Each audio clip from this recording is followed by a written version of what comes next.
what I've been doing for about the last 9 years is trying to shatter this left-right division, because we, the American people, have been artificially divided by the powers that be, the global elite, the global robber barons, if you will. They have artificially divided us into liberal and conservative. They've taken their one party and divided it into two parts and split up the hot button issues. You know, you guys be for abortion, you guys be for against it, you guys be for gun control, you be against it, you be for school prayer, you be against it. The thing that makes all of those issues in common, besides the fact that the federal government probably has no business mucking around with them in the first place, is that the global elite could care less how it comes out. Those issues do not affect their bottom line. So they really don't care. They don't care which party wins in general. Ever since John F. Kennedy, every nominee of both the Republican and Democratic parties has been a member of the Trilateral Commission and handpicked by them for the nomination of their party. JFK was the last nominee of either party not to be a member of the Trilateral Commission. Of course, we know what happened to him. We have to end this artificial division. We have to bring the American people together, left and right, and we've been very successful in that in the last few years. Many of the events on my speaking tour each year are co-sponsored by the Green Party and the Libertarian Party. They're co-sponsored by the Ron Paul meetups and the Dennis Kucinich meetups. I mean, this is really coming together, and it's working. And these people are recognizing that they have common interest, that both the left and the right have been alienated and mistreated by our government and the powers that be. Thomas Jefferson, he warned us about the power of corporations. And Teddy Roosevelt did it, and on, right through Dwight David Eisenhower, who warned us about the military-industrial complex, which is essentially the same thing.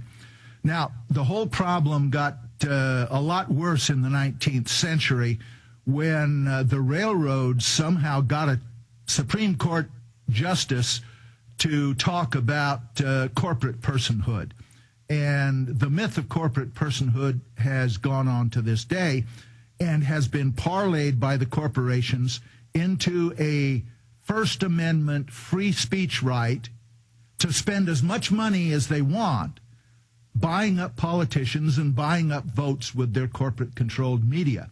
Now, the next real big acceleration of this fascist trend happened under Reagan, when they got rid of the FCC ban on ownership of multiple media outlets and allowed these media conglomerates to get a monopoly. Until now, we've got almost every major media outlet being controlled by 6 multinational corporations with interlocking boards of directors, all of which are in bed with the weapons manufacturers, the oil companies, and all the others who are running things. Because of that, they collude every 4 years to work with the trilateralists and Bilderbergers and Council on Foreign Relations to make sure that their hand-picked nominees get the nomination of the Republican and Democratic parties. And once they can do that, then they don't care who wins the general election. They know one of their guys is going to get it. It's a choice between Tweedledee and Tweedledum, in some cases Tweedledum and Tweedledummer. And then Congress, of course, who the Constitution really gives the power to. Congress has been bought and paid for by the K Street lobbyists, the corporate lobbyists, to the point where almost all the members of Congress, with the exception of people like Ron Paul and Dennis Kucinich and a few others, almost all of them are bought and paid for and have abdicated their responsibility to Dick Cheney's invention of the unitary executive, in other words, the imperial presidency. And since they have their guy under their thumb in the presidency, and the Congress becomes immaterial. And so what you have is our government under direct control of the corporations. We have energy policy being made by Enron. We have agricultural policy being made by Archer Daniels Midland and Monsanto. Defense policy being made by the weapons manufacturers. It goes on and on. Almost every regulatory agency in the government is headed by an executive of the corporations that they're supposed to regulate. So we have complete corporate control of government at the highest levels. And that's exactly what Benito Mussolini defined as fascism. You know, there are people out there who know that the Bush administration's official conspiracy theory on 9/11 was total hogwash, but they say, well, that's ancient history and, you know, who cares? They have to understand that even President Obama is out there expanding the war in Afghanistan, putting the war into Pakistan, and blaming it on 9/11.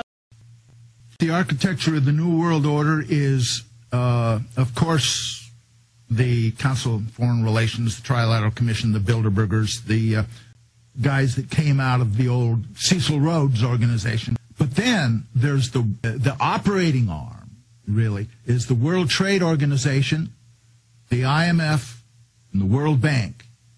And, of course, since it's under their thumb, the U.S. government and their enforcers are the U.S. military.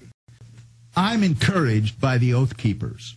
This is an organization that I've joined, and many, many in the military and law enforcement have joined. And it recognizes the fact that our oath of office in the military, in politics, in law enforcement, says that we will protect and defend the Constitution of the United States against all enemies, foreign and domestic.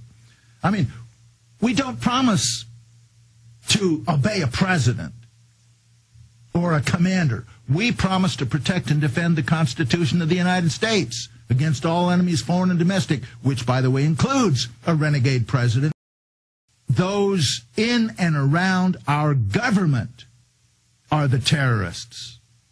And, you know, there are a lot of people out there, a lot of my buddies, retired military officers, who know a lot of the truth, but they're intimidated because they want to be patriotic, so they support the government.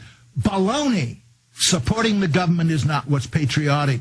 It's doing what's right. It's following the Constitution, honoring the truth, serving the people. Our government does not do that. We are the ones that are doing that. We are the patriots. They are the terrorists.